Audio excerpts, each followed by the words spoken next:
për të maksimizuar votën dhe sigurisht për të qenë pjesë e qeverisë së ardhshme në shërbim të vendit. Nëse bëhet e njëjta gjë në shëndetësi, në arsim, në bujqësi, në prodhimin vendas, muajin e tretë të qeverisë së re mund të më ftoni në studio dhe të analizoj e t'ua them përballë qeverisë time dhe të dalë në opozitë me ta. E pranoj sfidën. Zoti Nikolla, 11 pozicione në listën shumë emërore të Partisë Demokratike i ka rrëmbyer Partia e Lirisë. Shto këtu edhe aleatët e tjerë, a e cënon kjo forcën e Partisë Demokratike? Apo bëjnë gabim ata që u tërhoqën. Mund ta korrigjoj, po sepse vjen në pozitë zoti Nikolla i ka rrëmbyer, nuk ka rrëmbyer, është marrëveshje koalicioni. Jo, s'tash ka rrëmbyer. I ka rrëmbyer. Ai ishte i ka rrëmbyer. Jo në kuptimin me forcë. Okej. Zoti Nikolla? Unë gjykoj që nëse ka një mënyrë aktualisht për të ardhur në pushtet forcat opozitare, dhe kjo është bashkimi i tyre kundër qeverisë aktuale. Pra nëse e marrim këtë si formulë, atëherë gjithë të partitë që janë afruar koalicionit të Partisë Demokratike si parti kryesore janë të pranueshme dhe sigurisht do marrin pjesën e tyre në listat që për cilat po flasim. Nëse Partia e Lirisë ka forcën që t'i marrë 11 edhe të ndihmojë që të marrë edhe më shumë koalicioni, kjo është vetëm pozitive. Po sigurisht që edhe po more më shumë do kërkosh edhe më shumë, kështu që ato presione apo çdo gjë tjetër është në politikë, çdo gjë njihet. E rëndësishme është që gjithsekush të punojë jo për të njëjtat vota, pra po e marrim, nëse kemi një qark caktuar ku oaz votash opozitare janë 50.000 dhe oaz votash gri janë 40.000, atëherë të ketë një bashkëpunim që jo vetëm të marrim këto vota të cilat i kemi dhe të luftojmë gjithë vetëm për këto, po të shkojmë të marrim edhe përtej saj.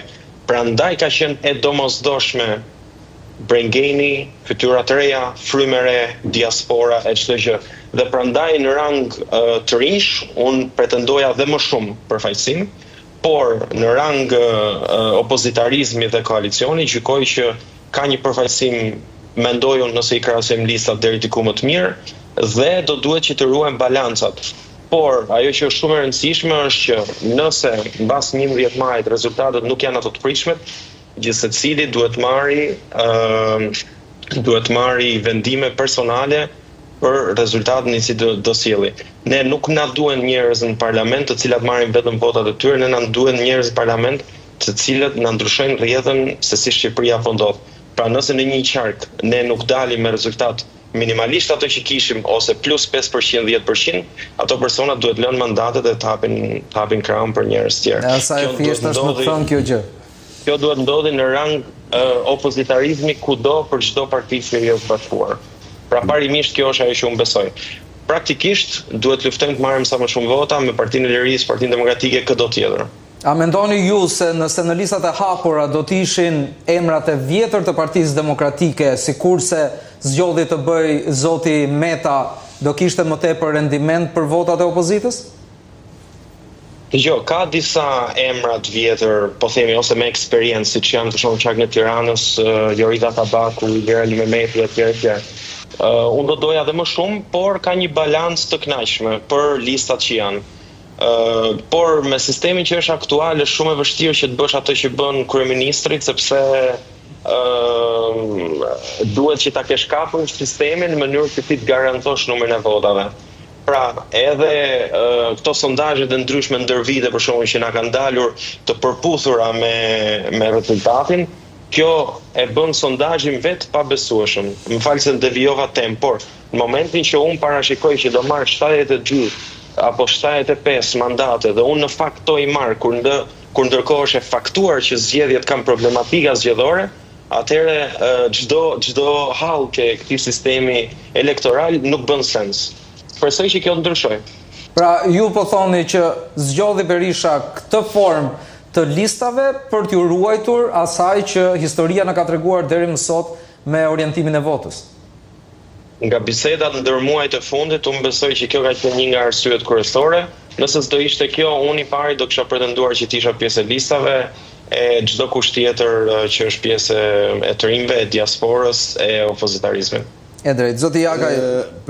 Përsi në linjën që të bisedës desha të shtoj dy gjëra, në të njëjtën linjë me zotin Nikolla, sigurisht që koalicioni opozitar është vlerështuar dhe jo vetëm partitë, kam thënë dhe më 10 herë, e kam thënë dhe në strukturat e Partisë Lirisë në kryesi, opozita duhet bëj koalicion me çdo vokacion opozitar, me çdo intelektual, me çdo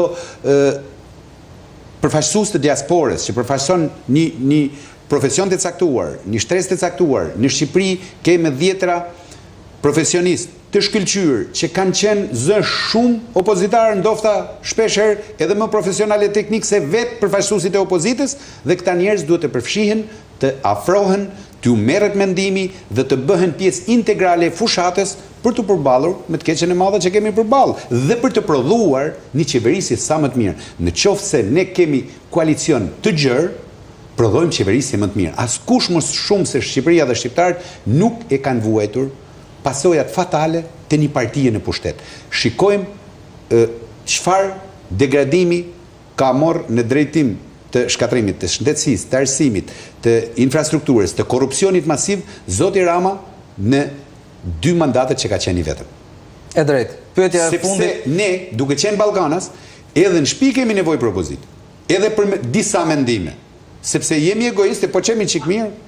Po s'patëm një kundërshtim. Prandaj gratë sot kanë marrë më tepër pushtet. Mirë kanë bë. Prania në listat e Partisë Socialiste të Indrit Brahim Llari është firo votash për Partinë e Lirisë?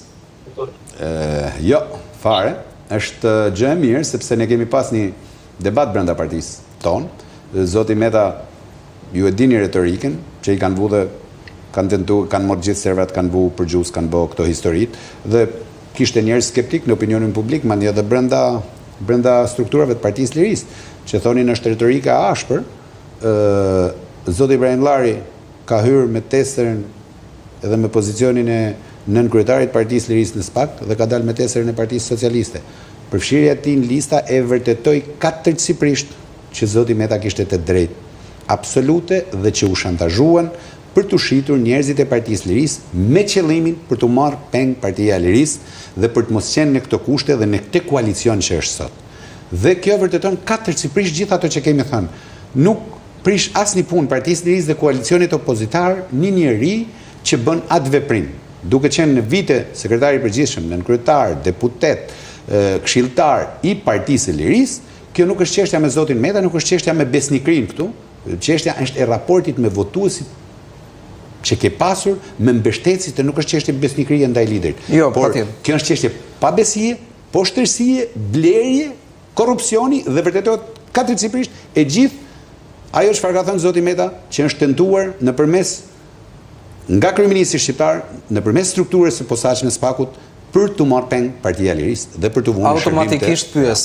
Është SPAK-u që po punon për llogaritë Partisë Socialiste apo është Rama që po përdor SPAK-un si vegël të tij? Në gjykimin tim, jo për opinion, por e bazuar në fakte dhe në sjelljet që ka bërë SPAK-u me drejtuesit e opozitës, me standardin e 2 fisht apo disa fisht që ka përdorur me të tjerët, me